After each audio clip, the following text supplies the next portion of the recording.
Welcome to Truest Blood, the official True Blood podcast. I'm Kristin Bauer. And I'm Deborah Ann Wool. And you've been invited in. I wanna do bad things with you. On Truest Blood. Welcome back to Truest Blood, where we sink our fangs into this series bite by bite. This episode is highly anticipated for us because we have probably one of our top 5 favorite actors and characters on the show. Yeah. Ryan Kwanten sat down with us to discuss Jason Stackhouse. I know, and we've been trying to schedule this for a couple of years. I am so fascinated by his performance, and it was fascinating sitting across from him and working with him. It's fascinating watching from, the sidelines, and it's fascinating watching him on screen. Yes, and then knowing him in person and knowing that you have to be so brilliant as Jason Stackhouse, you have to be actually nothing like Jason Stackhouse, right? And his genius in behavior. There's so much that I was excited to talk to him about. Yes. But first, let's have it's a new season of True Blood, and therefore Deborah did her nerdy research thing and wrote the world's longest recap. Quick bite.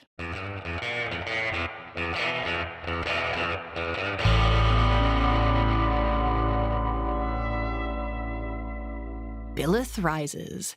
As the authority collapses behind them, Sookie, Jason, and our vampire friends think they have escaped the worst. Surely Bill and his Lilith candy coating perished in the fire. But then Jess feels her maker's call. They find him right as rain, but creepy as fuck. Understandably, Sookie stakes him, but he pulls it out like a splinter. It appears he can now move things telekinetically, see the future of vampire pain, and drink human blood through the air like some cosmic swizzle stick. Thankfully, he still burns in the daylight. Feeling betrayed, everyone abandons him except Jess, who promises to keep an eye on his humanity. Good luck with that, kiddo. Eric gives Sookie her house back, and she tries to get back to life as usual, whatever that means. But on her way to her first day back at work, she spies yet another handsome stranger in need of assistance. She brings boy toy Ben home and tends to his wounds, discovering he is a fairy just like her. Meanwhile, Jason has also met a handsome stranger, his fairy grandfather, Niall. They head to Sookie's and warn her that the nefarious Warlow is free and after her, so she better practice her vampire-killing lightball moves. Dogfights. Alcide has officially taken over the pack, and it's gone to his head. When they learn that Luna has died and Emma is with Sam, they vow to bring her home to the pack where she belongs. A fight breaks out as Lafayette, Sam, and some visiting big city activists try to keep Emma from the wolves. After much bloodshed and past the werepuppy, Grandma Martha has seen the error of her ways and wants to do right by Emma and Luna. Sam agrees to let her take Emma as long as they stay far away from the pack. As Alcide comes down from his power trip with the help of his estranged father Patrick, Sam gets close with one of the activists, Nicole. Ultimately, he commits to her when he can smell that she is carrying their child, and he and Alcide bury the hatchet after he helps get Emma to safety. But all that comes to a standstill when Terry is shot outside Merlotte's. You see, after the war crimes, the Ifrit, and killing Patrick, Terry just couldn't handle holding on to another secret. He asked an old army friend to take him out and quietly prepared his estate to care for his family. Arlene got wind of his feelings and tried to glamour it out of him, but she was too late to stop it. But not too late to give him one last perfect day. Fairy tales. Back at Sookie's, Jason is in rough shape. His head injury, responsible for his hallucinations and his hate-fueled rampage, is more serious than they thought.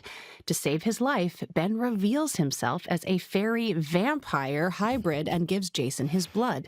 Ben is, in fact, the Warlow, but his story is more complicated. Yes, he wants Sookie, but he isn't this killer they're making him out to be. He saved her by killing her parents because, twist, they were going to kill Sookie when they found out what she was. Dun, dun, dun.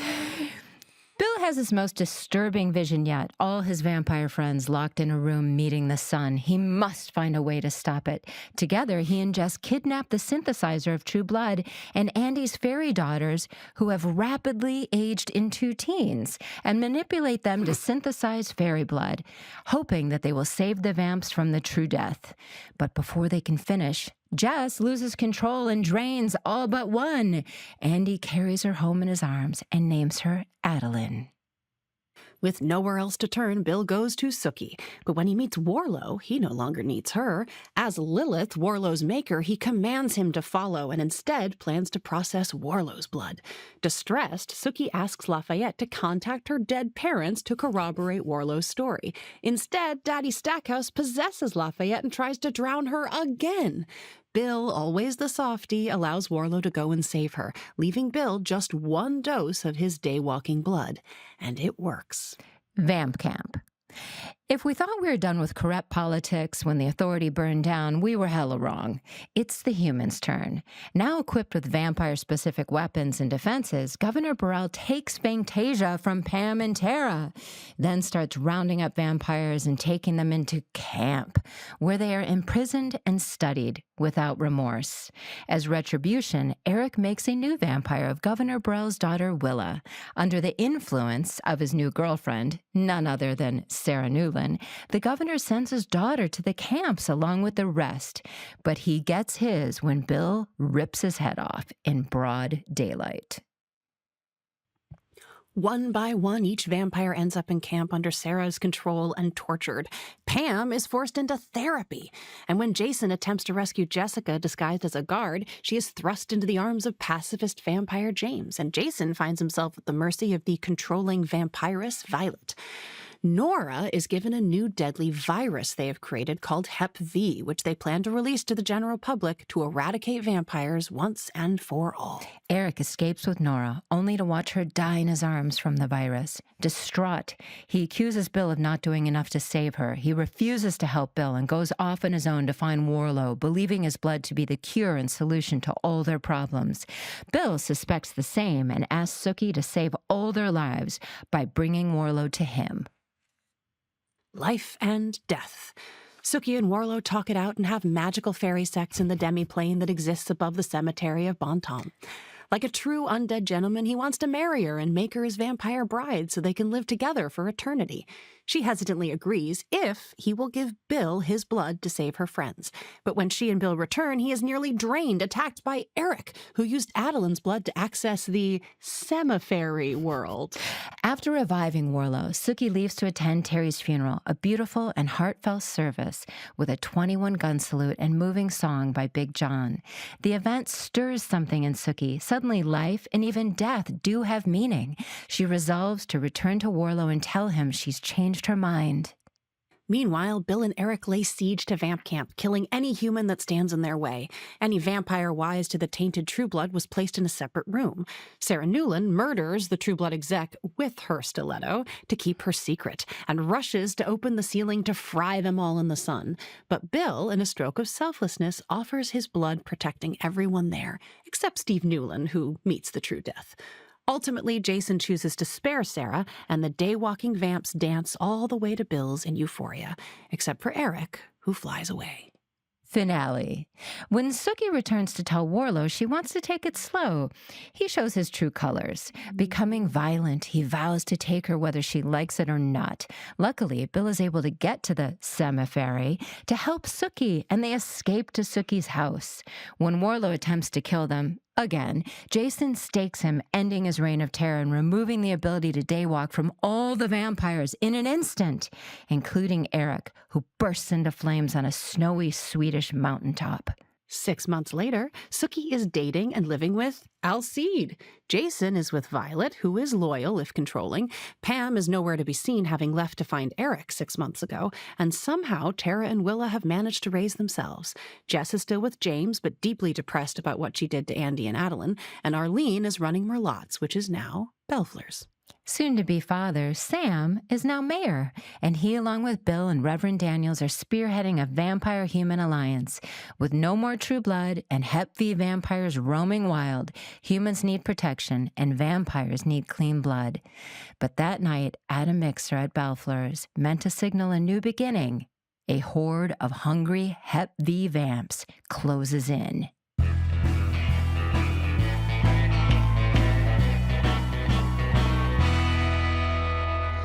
We could not be more thrilled to be talking to the insanely talented Ryan Kwanten today. I mean, Ryan's acting is so seamless that you actually may not realize he's actually from New South Wales, Australia. He's been working so steadily, before, during, and after True Blood. We can't even list all the cool stuff he's been a part of. But before he was Jason Stackhouse, he was very popular as Vinny in the Australian soap opera Home and Away, where he got his start.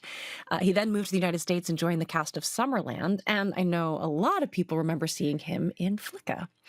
So after entertaining us for 7 years as Jason Stackhouse, he then produced and starred in The Oath. He also starred in the series Sacred Lies, The Singing Bones that Kristin, I think you were also on. That is our series writer, Rael. She went on to showrun Sacred Lies. Yep. He was also on the TV series Them and then the acclaimed miniseries Kindred. He will also be seen in an upcoming movie, Primitive War, with Jeremy Piven and fellow podcaster and cat rescuer, Tricia Helfer. Anyone, including myself, who gets to work with Ryan is so lucky. He's one of the kindest, most thoughtful, and just alive actors. No two takes are the same, and his comedy is just on point. So let's find out what he has to say about his time as Jason Stackhouse. Yeah. Hello, Ryan. Welcome to the podcast. Oh my gosh, it's so good to see you and hear you. Yeah, thank you, ladies. It is so good to be here. I'm so glad that we made it happen, and it's amazing to think just how many moons have passed since we last worked, but yet it feels so fresh. It's one of those we'll always have Paris type of things. I know. I think that's true. And you were definitely, at least for me, one of my most anticipated people to talk to, because I just enjoyed working with you so much during our time on the show. And as you know, Kristin and I haven't watched the show until we started doing this podcast. So this is the first time I'm seeing a lot of your work this first time through. And just, we can't get enough of Jason Stackhouse. I think your performance, every single time any episode, there's just these moments of brilliance in the smallest moments. So I really can't wait to dig into your brain a little bit, if that's okay. There's not that much there, so let's go for it. I doubt it.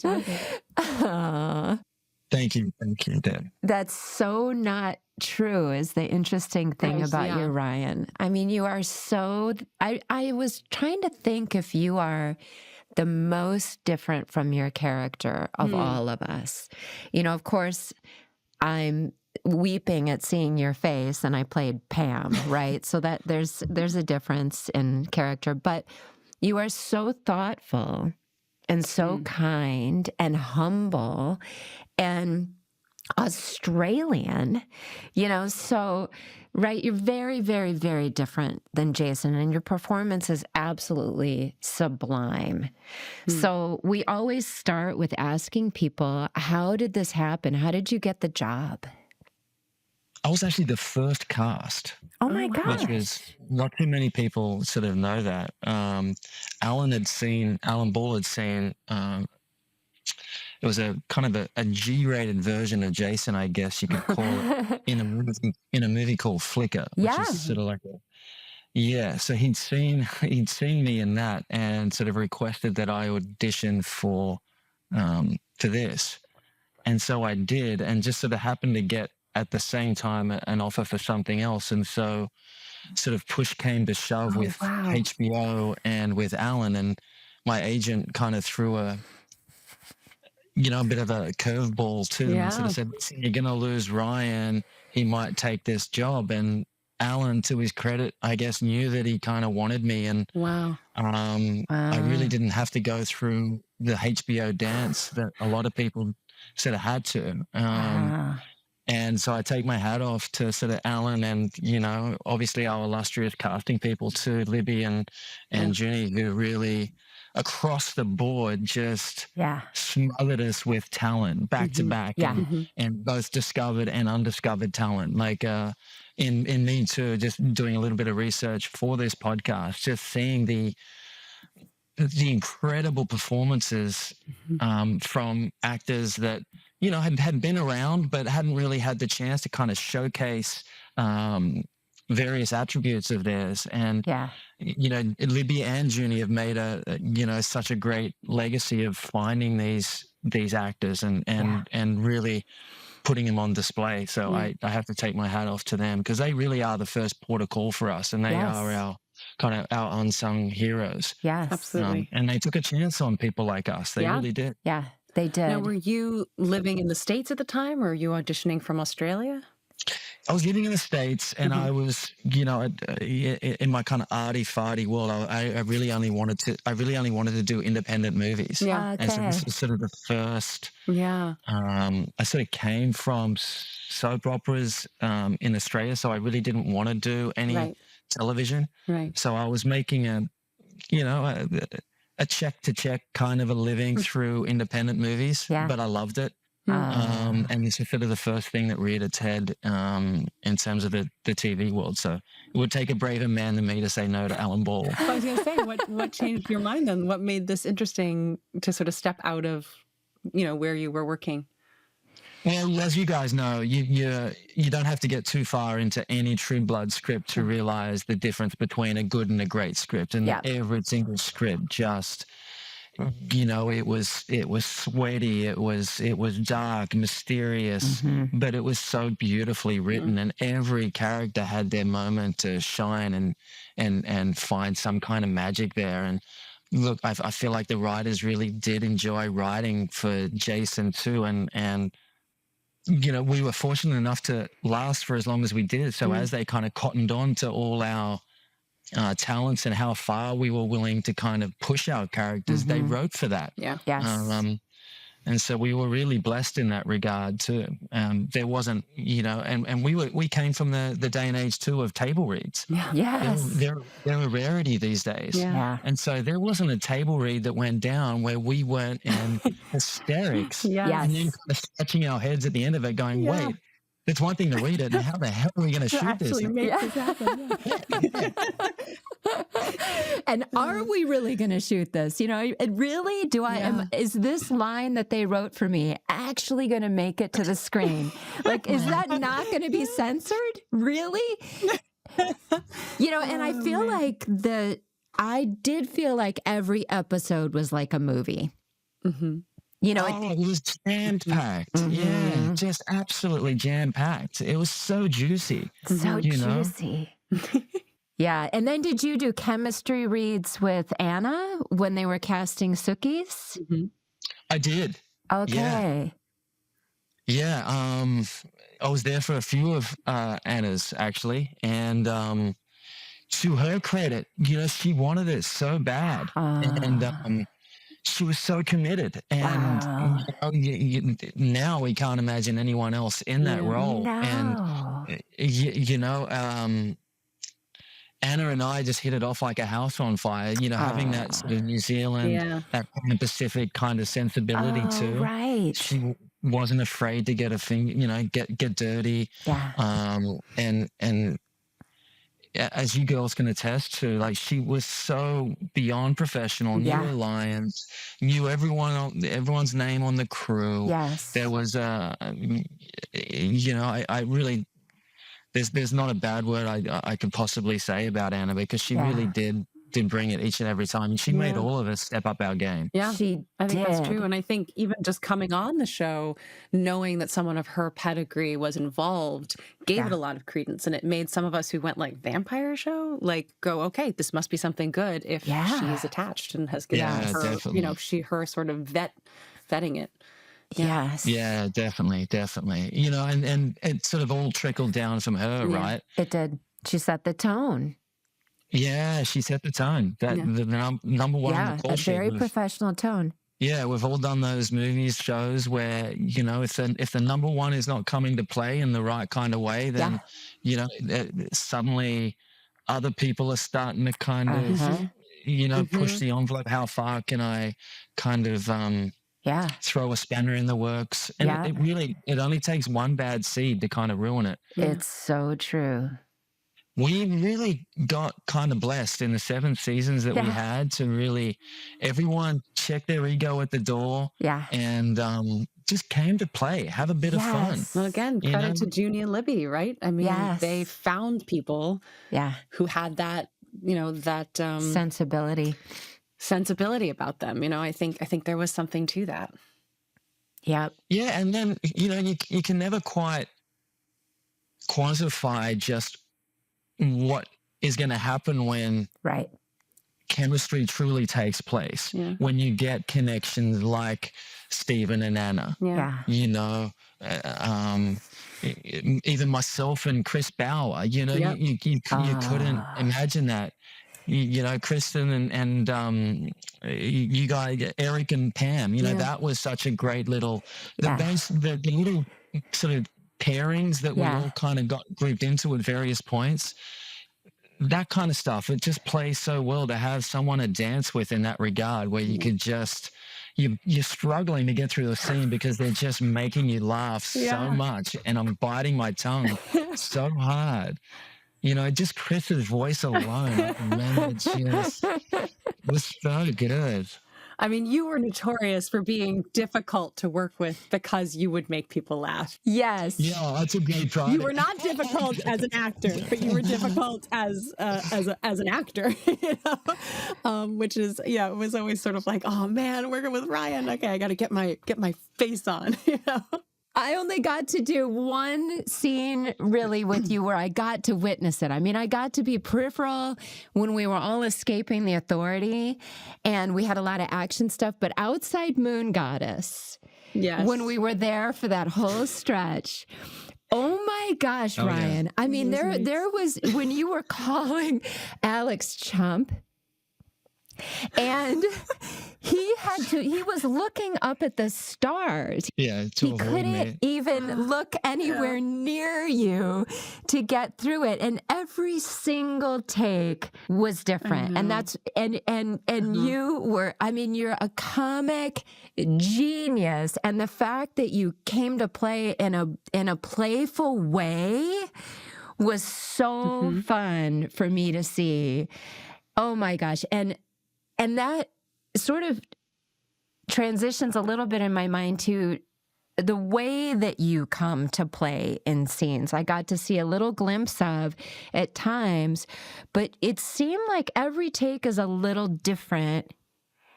And I'm wondering what your prep is and how you come into the character and scenes. Right, because I do, no matter what anyone else does, I do the same thing every time. And I do no behavior. You're not going to see a prop near me. I chose that Pam didn't like True Blood because I didn't like the taste of it. I want to drink it. So I was like, yeah, Pam doesn't like that. Right? And it worked for a stoic vampire. Other roles, I don't have that luxury, right? But your physicality, your behavior in scenes is extraordinary. So where does this come from? Because you're also an athlete. You're not someone who goes to the gym to look pretty on screen. You're actually an athlete. So there's this incredible, please tell us anything about this, because we're all fascinated. I've always liked that notion that a rolling stone gathers no moss, and this character felt particularly like he was in perpetual motion. And anytime he did find stillness, there was a certain amount of, not necessarily reverence, but you can zone in on it. He was the kind of guy that would wear his heart on his chest, and I definitely, it appealed to me because I'm a bit more cagey. I'm a bit more of a hard to figure out type of person. And so it was a little bit of a liberation, if not cathartic, to sort of play a character where you could be so liberated. Yeah. And that for me was where the true kind of sense of play came from. Was, let's just keep this on its feet. Let's keep this, let's find what, if I take it in this tangent. And look, again, props to Alan, for passing that information down. Like he gave he gave me an enormous amount of leeway to kind of do, to not necessarily, ad lib to the nth degree, but to sort of do things that weren't always on the page. Yes. And, I appreciate that. It really meant a lot. But again, you can only do so much. You have to rely on the people around you. We had such a good team. I felt comfortable to be vulnerable. I felt comfortable to fall on my ass and not be afraid to make mistakes. It was a good forum to be able to do all that kind of stuff. And I figured if ever there was a chance to kind of figure out more about the character, it was going to be in the mistakes. This guy wasn't a perfectionist. Wow. Yeah. That's really genius. Well, it actually leads us into a very specific question that Janina has. I don't know, Chris, if you can play that for Ryan. I have a question for you, Ryan Kwanten. In episode 510, right before Hoyt becomes glamoured by Jessica, you walk in to the diner and you catch a fry out of the air as it gets tossed. Now, I have thought about you catching this fucking fry out of the air at least 100 times in the last 13 years that this show has been out. I need to personally know if you knew that you had an opportunity to catch the fry and would just see on the takes if you would catch it, or if it just happened once and they kept that take.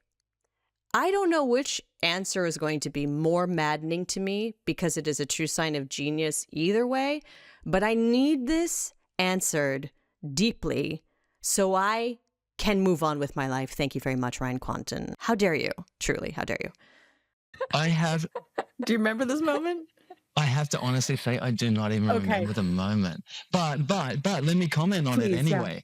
Because again, like happy accidents. Yeah.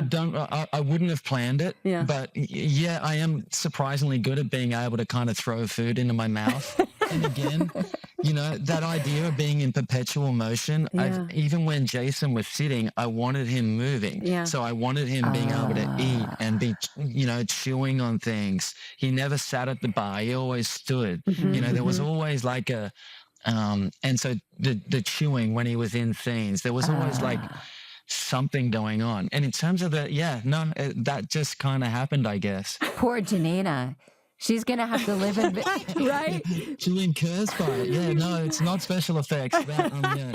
I mean, it was like, there was like a kerfuffle and a kind of a fight, and some fries flew, and you picked it out of the air, ate it, and continued on into the scene. And it is just funny. It is just one of a million of those, actually, where and you were very committed to eat, because it's hard to eat in scenes, because right, you're going to eat a burger for 12 hours. You're going to eat 14 burgers for 12 hours. So that's a real commitment. And when we did single... I had 27 sausages one day. Oh my God. Yeah, I think I heard about that in the commentary. Every time I see Jason with a red vine, I'm like, Ryan just went and picked that up off of Crafty and was like, I'm going to be eating this in the scene. Like, we just know that there's that actor choice going into that then is not that's still spontaneous. I think that's the thing to me, is there's a spontaneity to your work in response to your environment and the other people in it that is really unique to you in many ways. Thank you. Yeah. I appreciate that. I try to do it with character in mind and with story in mind. If it's detracting from the story and if it's just a gimmick, then get rid of it. But if it's adding to your character, if it's pulsing the story forward, then and if it's garnering some kind of response from the other actor in terms of, I didn't expect that, and suddenly they're forced to kind of keep up the pace, or come back with something different. I think that's that's what I felt like my job on that was, to sort of keep prodding, keep finding those little tolerance points in people. Because Jason by the end of the series was one of the very few humans. And I think he was probably out of all of them, he was the one that wanted to have special powers the most.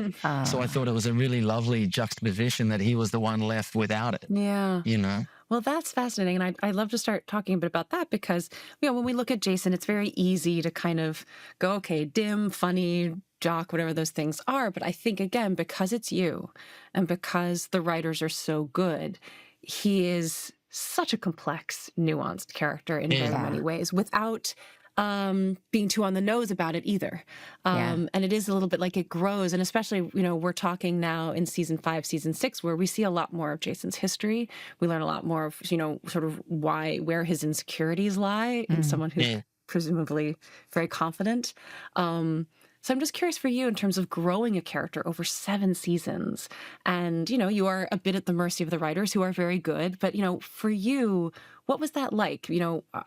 Were there shifts and things in Jason that you got to see or wanted to play with? Yeah, great question.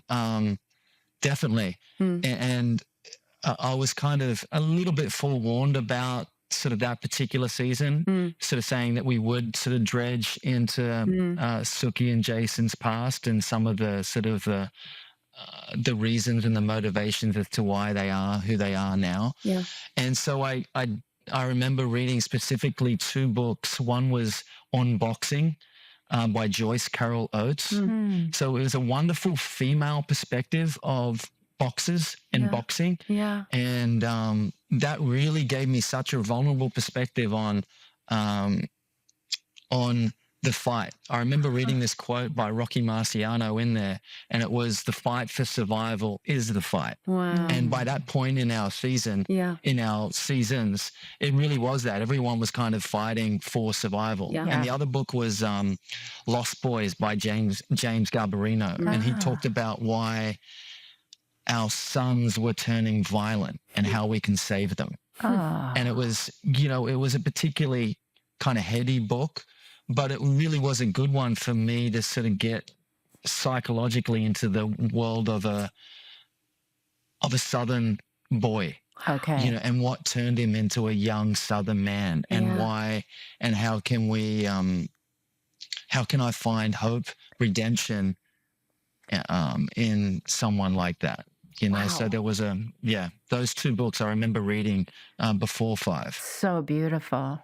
Oh, that is fascinating. And again, for such heady material to be the inspiration for Jason, I think is such a good allegory for what we're talking about in terms of this work. That, even, all characters all human beings have this kind of depth of feeling and experience.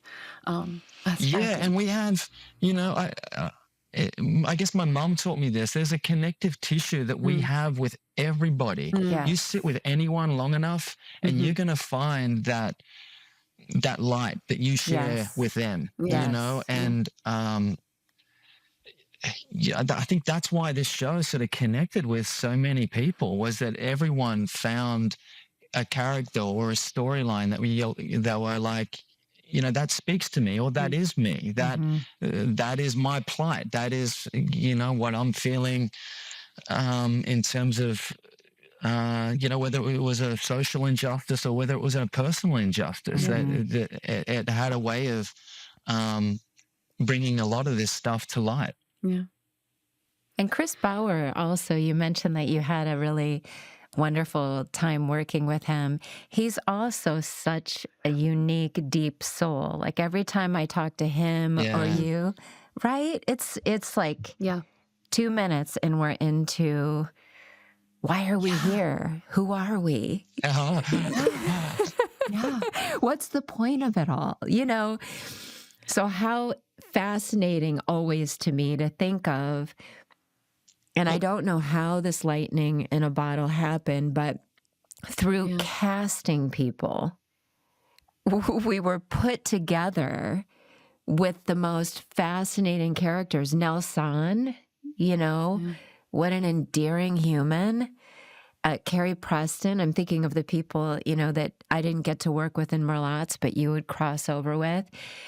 How incredible that somehow the universe put us all in the same space with Alan Ball at the head and all these great writers to play these out there, phenomenal characters that every single actor grounded somehow.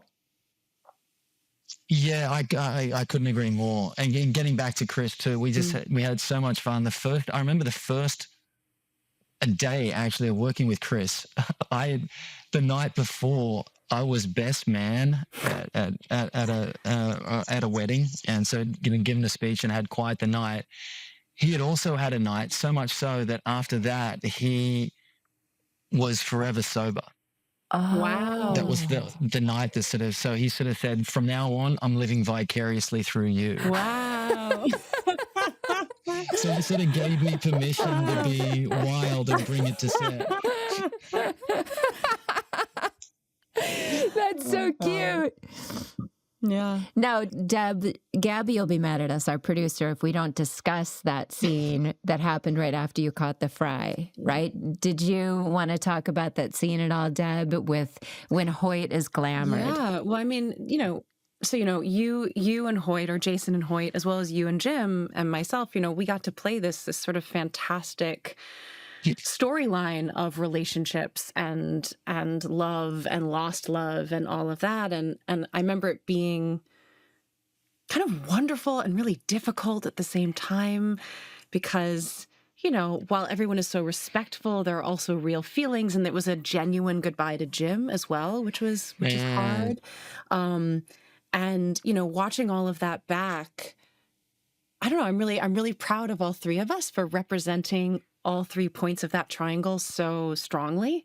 And it didn't feel manipulative or that you were supposed to side with anyone. These were 3 difficult situations, and so we go back and watching that scene, that's definitely an interesting standout one. And I think especially for you and Jim or Jason and Hoyt, I remember thinking that day that like, oh, I might have more of the lines here because I'm doing the glamoring. But I think this is the relationship that's actually being lost here is best friends, and how meaningful that was. And watching the two of you, especially as men, maybe like express that kind of loss of love between you two.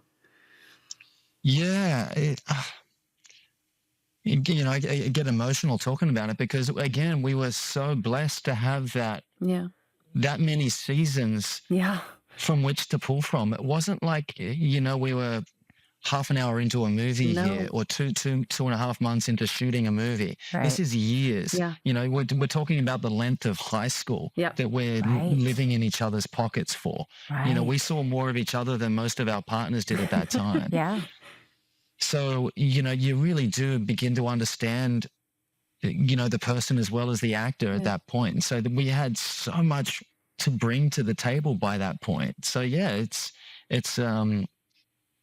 there's a lot more truth than acting happening at that particular junction, right? Yeah, I agree. Yeah, that was a super touching. So, on a lighter note, one of the other really amazing things that went on is that you were in kind of a prank war with our ACAM operator, Simon Chase. Yeah. We've told this story tangentially, but we'd love to actually get it, from the lips of the man who...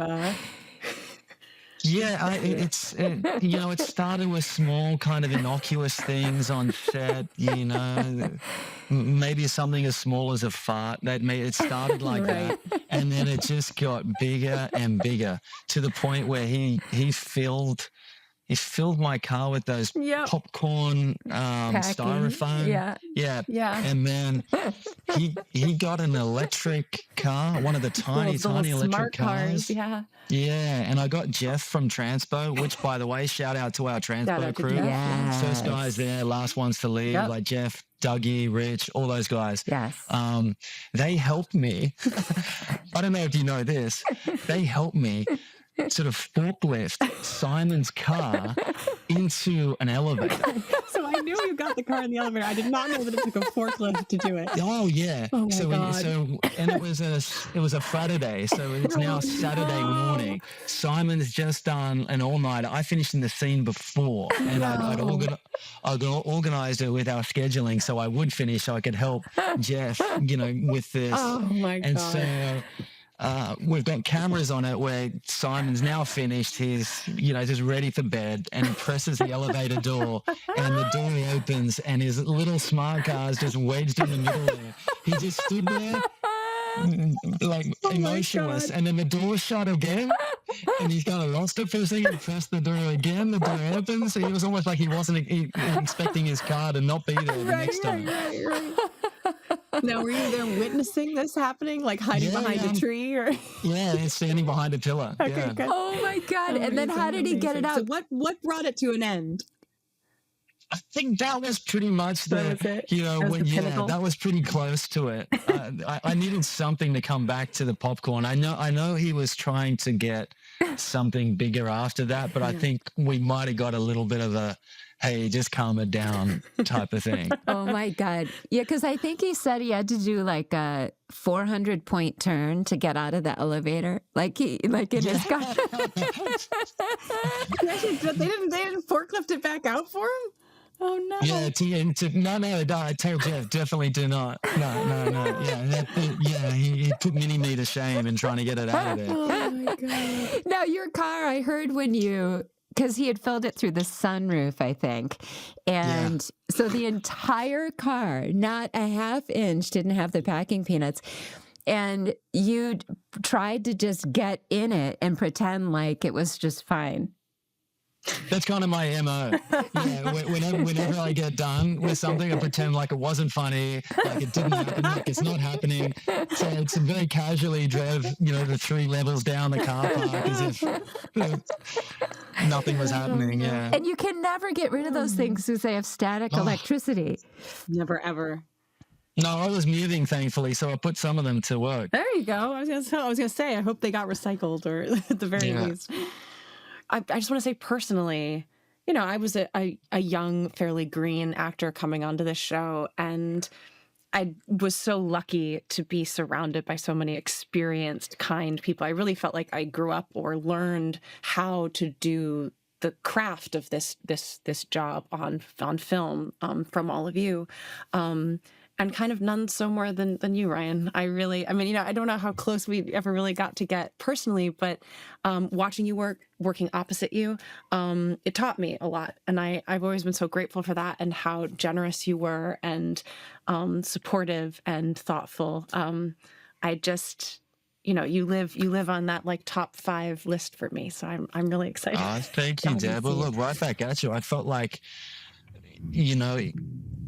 you really endeared yourself to everybody. And if there was 5, 10 people on screen, everyone's eyes naturally went to you. Yeah. You have that X factor. You have that quality that actors, getting into the caper could only dream of. Yeah.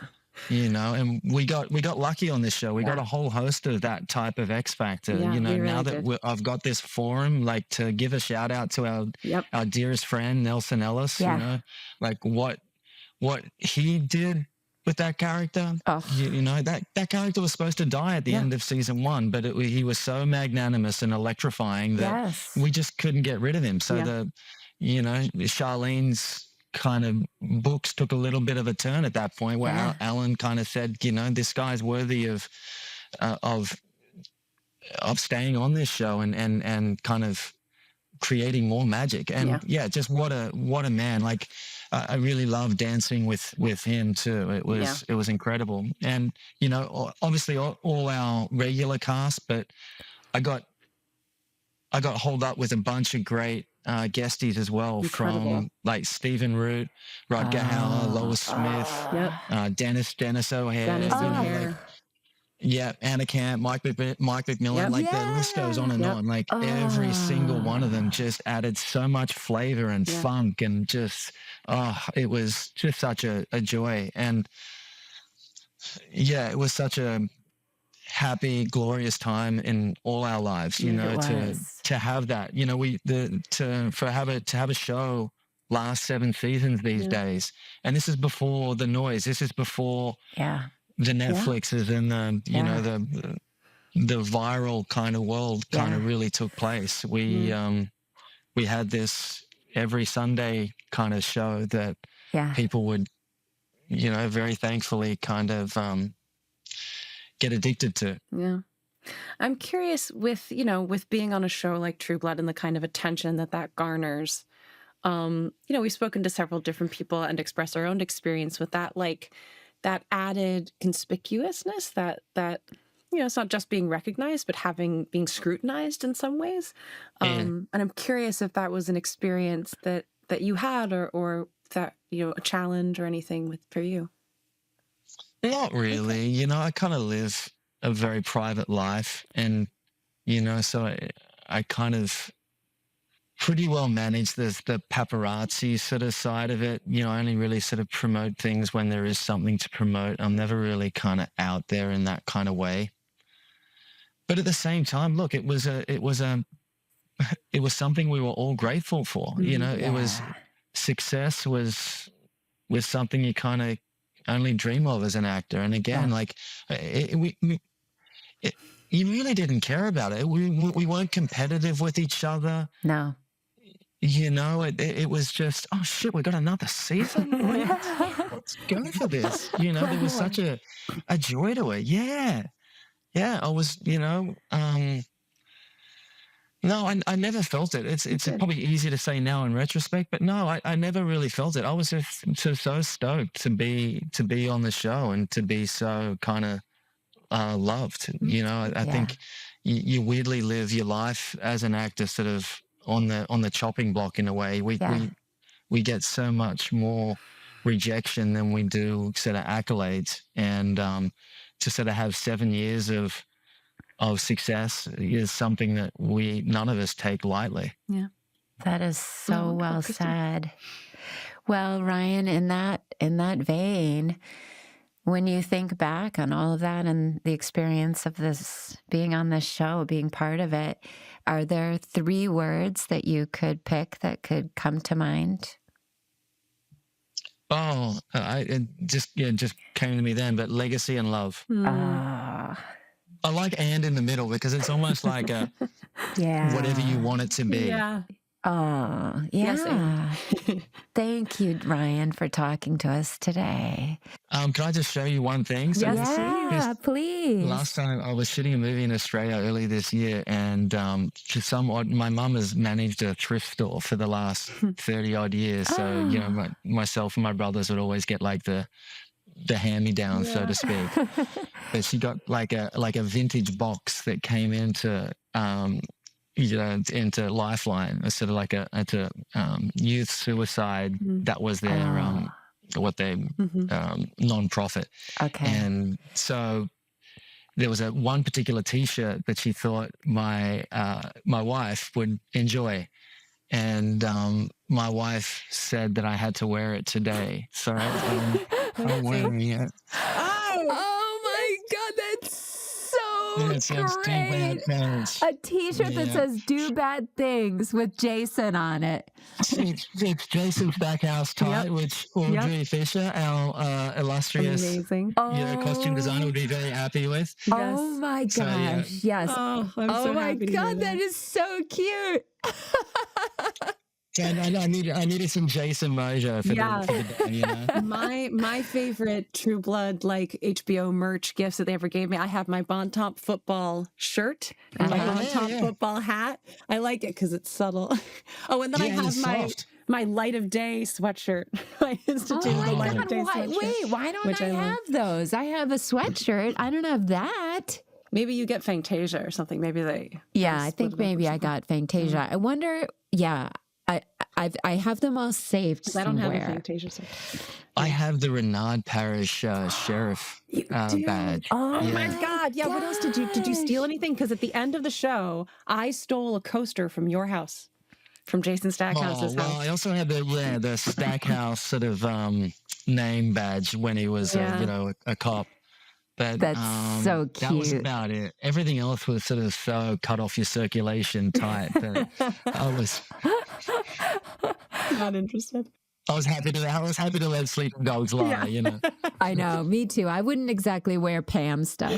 Well, Ryan, thank you so much for talking to us. Yeah, we adore you, Ryan. Adore you. It's so good to see you. Yeah, so good to see you. Thank you for taking the time and sharing with everyone at home. Yeah, thank you for doing this. Like, what a wonderful thing for the fans, obviously, but you know, I'm sure everyone that comes on, you know, it sparks all these wonderful memories. Selfishly and for look, us, you know, we get to talk to all these people and get insights into what they did, especially because we didn't work with everyone. It's been and we all need a little bit of dose of love and, you know, connection these days more than ever, right? Yeah. We do. And what's so interesting is that the tone to every single guest, from writer to director, producer to actor to Audrey Fisher, and is the same. It's like everybody knew it was something special while we were in it. And we'll have that, you know, we'll always have that just Vegas, like, quote unquote, life-changing, you know, gratitude kind of feeling. Yeah. Well, thank you so much, ladies. I really, really appreciate it.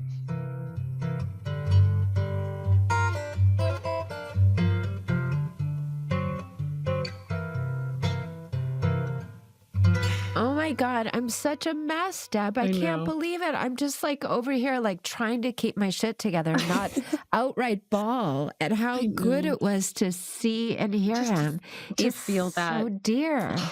That he just has that comforting, warm energy that makes you feel safe and vulnerable and open. And I know, gosh, you know, I'm so, you know, he is, you know, one of the more private, you know, individuals from the show. And so I don't feel like the world has a really strong impression of who Ryan is, his inner essence. And I'm so grateful to him for sharing all of that with us. I'm so proud to be able to share with the world just how special he is. Yes.